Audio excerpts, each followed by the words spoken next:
truly one of Hollywood's most elegant gentlemen. His stellar screen career has spanned over 50 years, and last year he won an Academy Award for his endearing portrayal of the breakdancing retiree in Cocoon. If you remember watching, he was just wonderful in that. On February 28th, he will be co-starring with George C. Scott in Pals on CBS. Will you please help me welcome Alexander Graham Bell, to me still, Mr. Joan Ameche.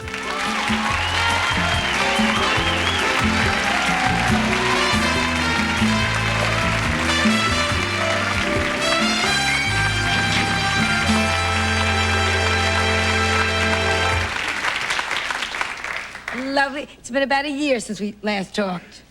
Yes, just about a year. Yes, right shortly before the Academy Award. For the Academy Award, and here, boy, it goes fast, doesn't it? Oh, it certainly. I didn't dream it was that long. And I remember because you left such an impression with me. You were talking about you took your children out of Hollywood. You probably remember any of this conversation. Oh, and I do remember no, very well. You're being a gentleman, and you brought them to made them back to where? Middle West. To Midwest, and they were all raised away from this town. And you have 6 children. And what I didn't ask you that night was, did any of them then turn around and go back into acting? No, none of them. None of them ever have been interested in it, really. Never. None of them? Mm-mm. So what have they done? What have they gone into? Well, the oldest boy's with, he's head of a brokerage house over in Scottsdale, Arizona, with Northern Trust. And the second boy runs a restaurant in Iowa City. Third boy works with thoroughbred horses on a farm. He's in charge of the yearlings on a thoroughbred farm in Lexington, Kentucky. And the fourth boy's with TWA. So all just spread? Yeah, all and around the 2 girls, country, right? All around, and the 2 girls. One's Bond's getting a doctorate in helping children, mainly. Children, not mind-boggled children at all, but just children that are a little backward and that kind of thing. And Dee Dee lives right outside of Washington, D.C., and she... So it's really an empty nest then for your wife and for you? Yeah, my wife is dead, Oh, Joan. I'm sorry. Oh, it's all right. It's okay. She died in September. Yes, but I don't know. But you know, you're such a...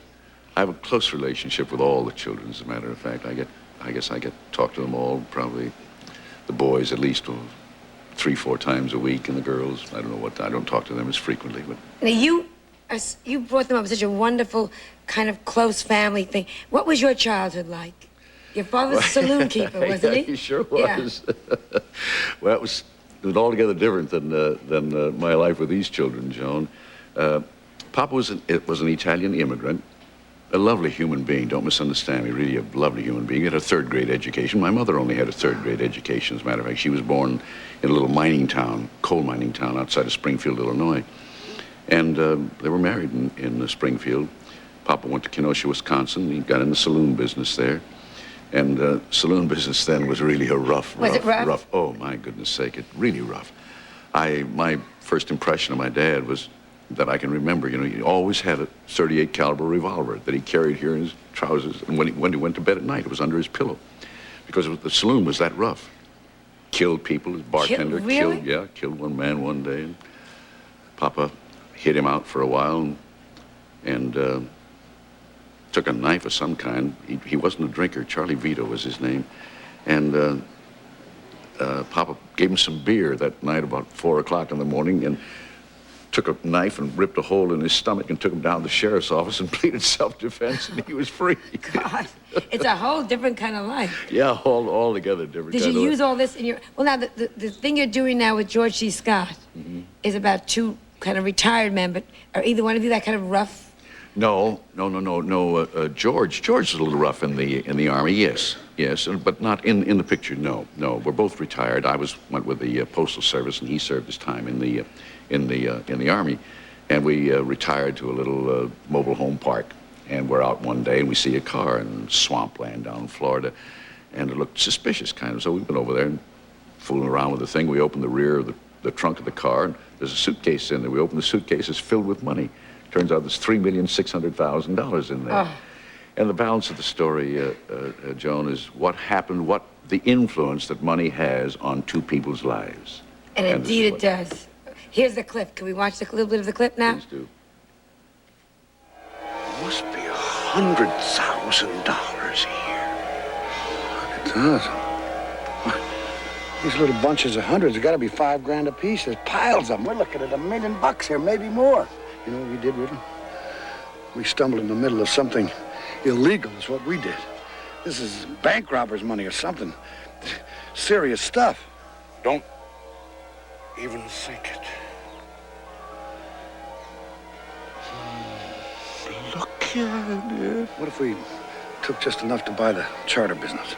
You wouldn't think they'd miss $50,000. Say 60. Of course, if they did miss it, they'd kill whoever took it. Yes, pals, right? Now, you and Georgie Scott are not in a similar age group, are you? Yet you look so fit. Are you a fitness freak? Do you work out a lot? Yeah, I work out. I don't think I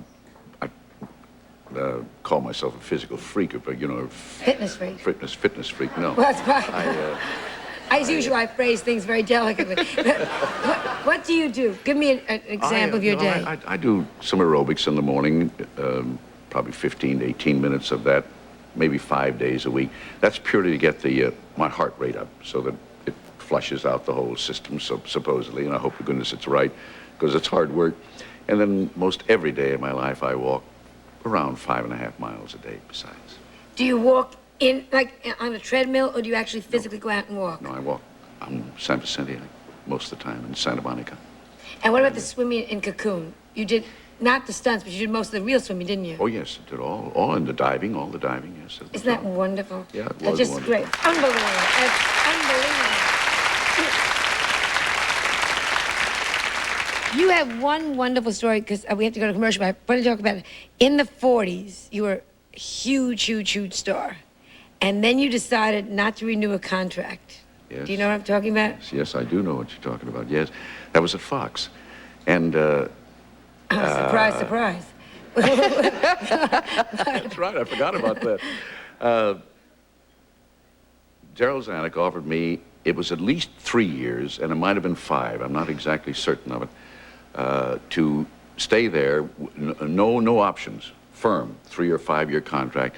And it was a lot of money for those days. I think it was $6,000 a week, which is a whole lot of money. And between my agent and myself, and I'm not blaming him any more than I am myself, he thought that I would be better off if I freelanced. And I guess I thought I'd be better off if I freelanced too. Well, it worked out to be just exactly the opposite. It was no good at all. I didn't have any pictures that were disasters, but not one was really a good-sized, even a good-sized hit, let alone a mega hit. And by 1950, I was totally through in the town, absolutely through. Whereas had I gone to Fox at that time, it was during the war, and no, they had no one. So I would have gotten the choice of every single good picture that they had over there. But those are mistakes that you make, you know, and you have to live with. But that's isn't all. it nice to be sitting here laughing about it? Yes, well, of course it is. What Why a not? pleasure to have you. Will you come back again? Thank you, It's Joan. just I'd be always a happy joy to. talking Enjoy. with you. Such a gentleman. Thank you. We'll be right back with Louis Anderson and Doug Henny at this Measure of Interest. So don't go anywhere, okay? Okay.